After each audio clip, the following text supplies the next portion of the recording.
Patrick Longchamp.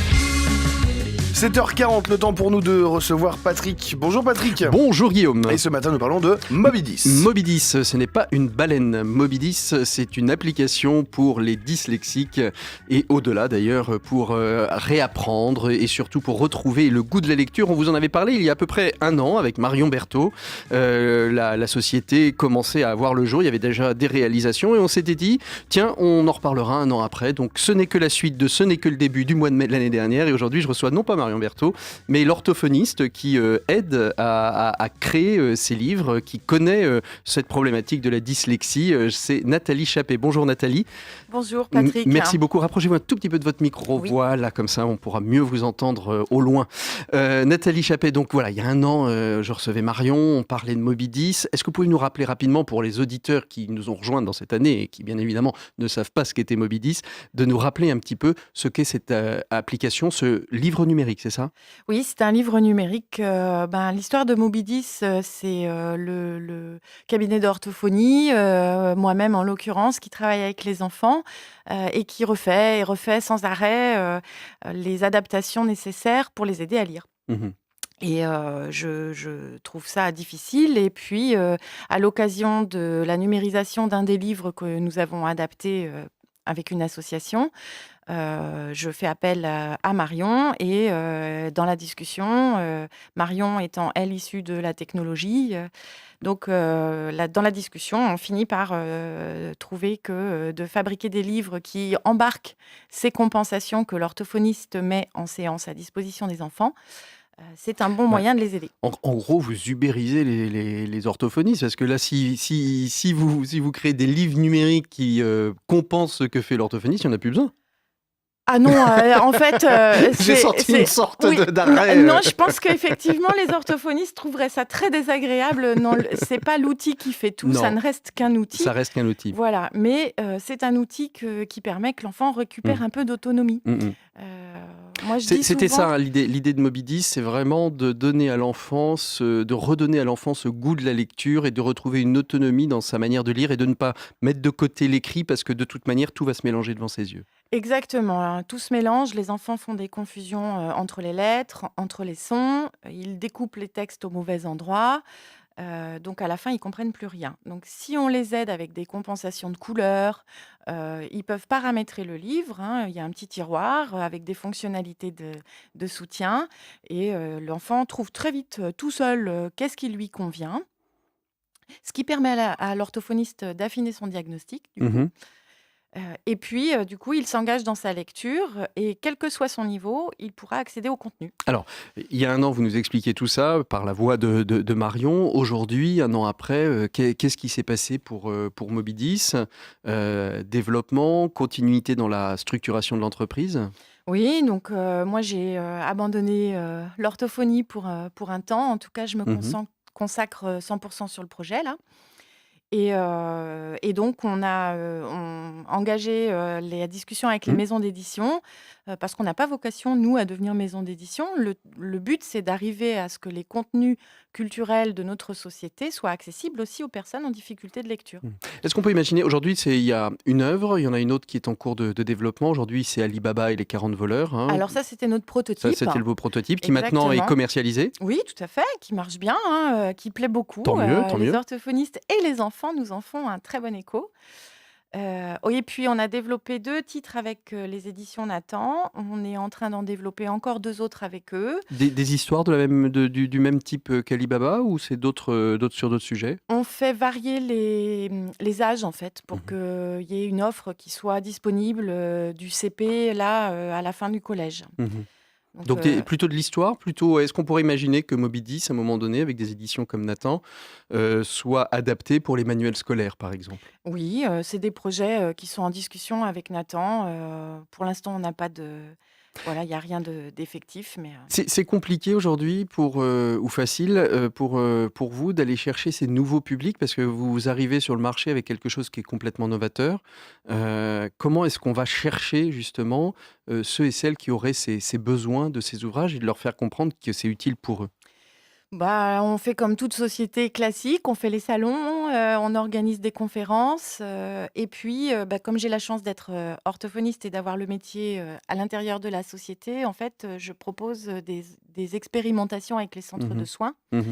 et on travaille beaucoup, beaucoup avec les laboratoires de recherche, fondamentale et expérimentale. C'est qui les laboratoires de recherche? C'est des orthophonistes universitaires, qui font du travail de recherche Oui, il y a scientifique? l'école d'orthophonie qui travaille avec nous. On travaille avec les étudiantes qui font leur mémoire sur le sujet, par exemple, et puis avec les laboratoires, de recherche clinique, comme Mmh. le Lurco, par exemple. Heu Ils et sont attentifs, ces laboratoires de recherche quand vous allez les voir? Ils étaient en recherche justement ou en demande, d'outils de ce type-là, pour les aider justement à continuer la recherche fondamentale sur, les mécanismes, de la dyslexie ou de la capacité à lire?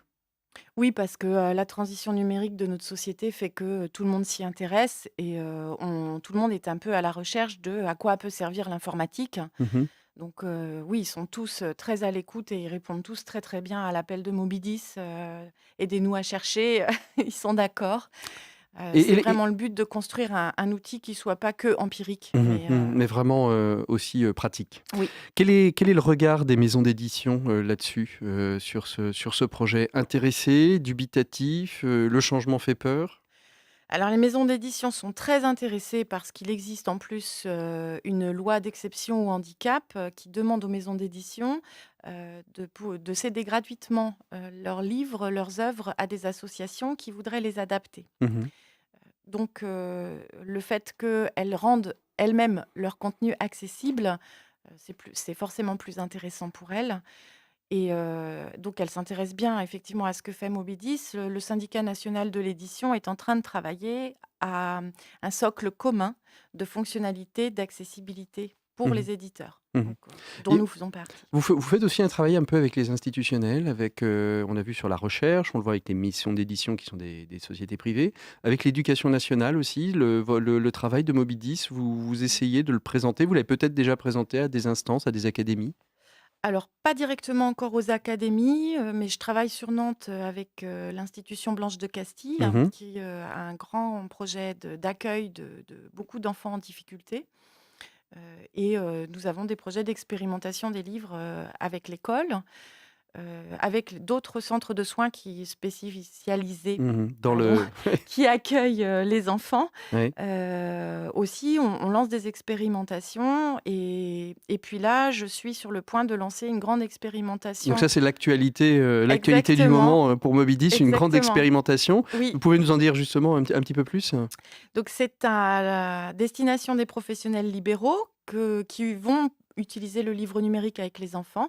Donc ça peut être les orthophonistes, ça peut aussi être, les orthoptistes, les ergothérapeutes et c'est de leur proposer d'obtenir un extrait, Mmh du mh. livre d'Ali Baba, de le Mmh. tester en séance avec les enfants. Ils répondent alors, au bout de 5 semaines à un petit questionnaire très Mmh. rapide parce qu'on les embête pas longtemps Ouais.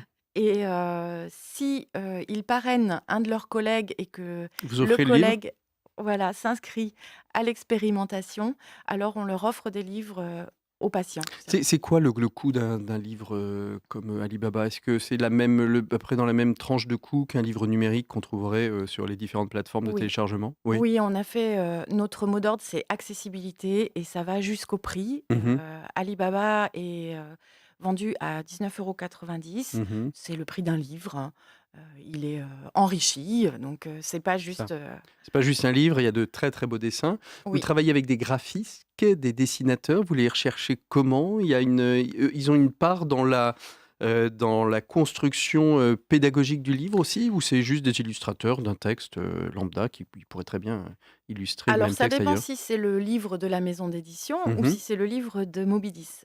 Alibaba, il a été fait avec, en entier par Mmh. Moby10. Donc effectivement, on est allé chercher un auteur jeunesse, Olivier Siloret. On est allé chercher un illustrateur, en bande dessinée, qui a grande réputation maintenant, Fred Besson et on leur a donné des consignes, des, préconisations pour que le texte soit formaté dans le fond et dans la forme d'une manière assez particulière. L'image aussi, pour que tout soit traité du point de vue cognitif. Mhm.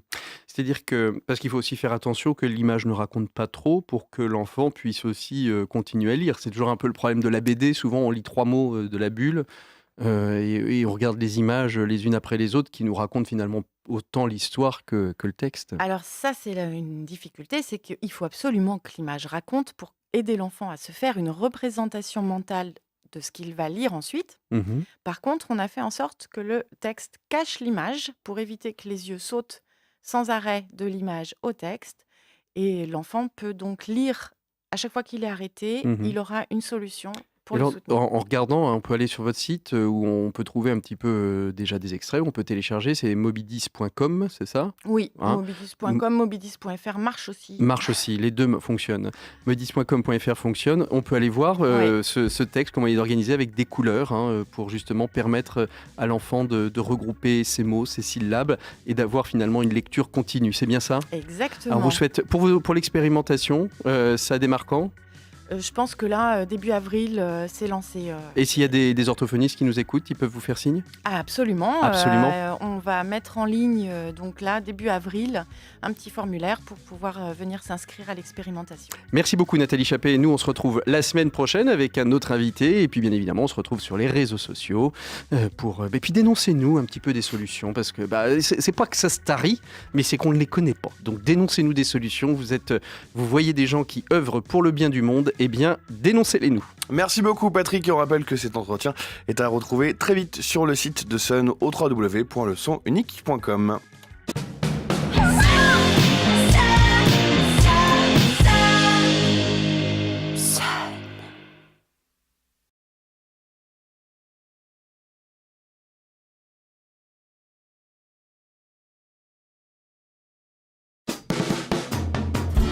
Le 6-9 de Sun.